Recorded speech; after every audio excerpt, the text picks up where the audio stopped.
It is Compass FM in the Hiranui District Council for the Water Safety Program.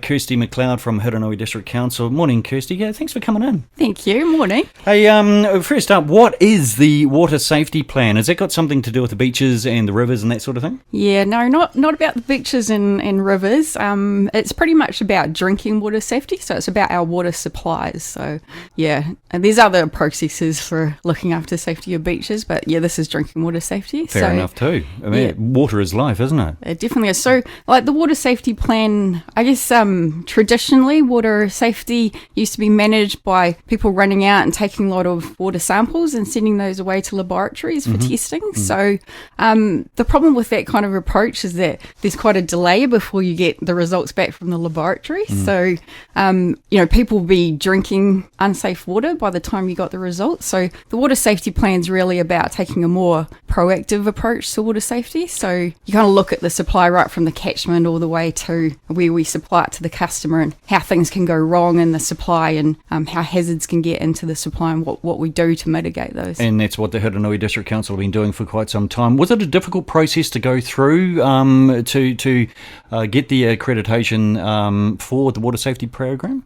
Yeah, I guess to me with water safety in general, like there's some challenges. I think a lot of people think, if they look at water and it's crystal clear that water is safe to drink, and unfortunately with like the hazards that get into our water, chemicals, bacteria, viruses, like they're microscopic, so you can't necessarily see them in water. So I think some of the challenges that we have is just educating people that sometimes we have to spend a lot of money to get water that's actually safe to drink. So in the process, I guess there were some challenges. I don't know if people remember the Havelock North drinking water outbreak up north back in 2016. Oh, I think everyone remembers that one. Yeah. So that wasn't good at all. It wasn't 5,000 people, I think, sick and up to 4 people died. So the Ministry of Health, as a result of that outbreak, basically introduced some new criteria for the water safety plans and pretty stringent, quite tough criteria, which, were really needed. But, it made it quite a thorough process to go through. And, we came out with a really robust plan at the end of that process. You were the first district council in New Zealand to achieve the accreditation from the Ministry of Health. How did you guys make this happen? Were you hired to make that happen? Do you have a big team behind you to make it happen?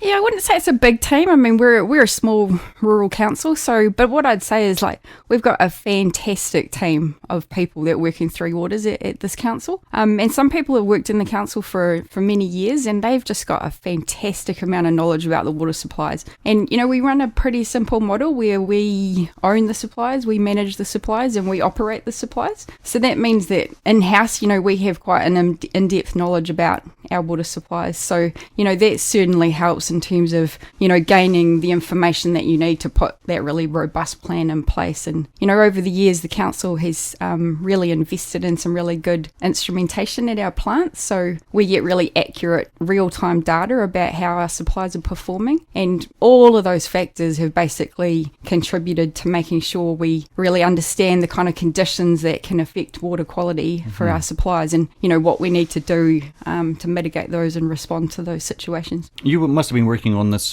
plan for quite some time. How long has it been? Has it been a 6 months, a year, 2 years? Yeah, pretty much 6 months. So, I mean, it was quite a good wee project to work on through the COVID lockdown, just working away at home and beavering away on it. So, I think that, that COVID lockdown actually helped to kind of really nail, through some of that. That's what I like about you, the glass half full. Thanks. Excuse the pun. That's absolutely outstanding. Okay, so what happens now with the water safety program? Are you guys, obviously you're the first in the district council in the country to get this. What's next?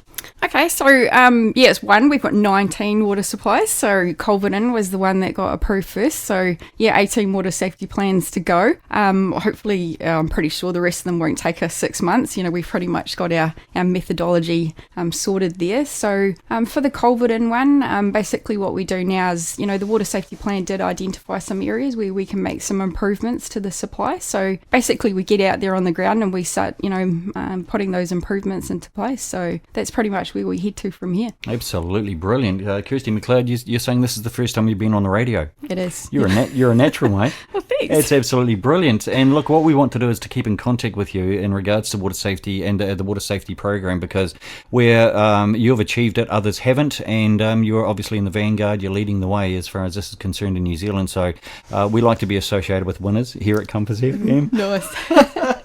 Thanks for coming in. We do appreciate it. And as I say, keep in contact. Yeah, you're welcome. Kirsty MacLeod, Haranui District Council Water Safety Program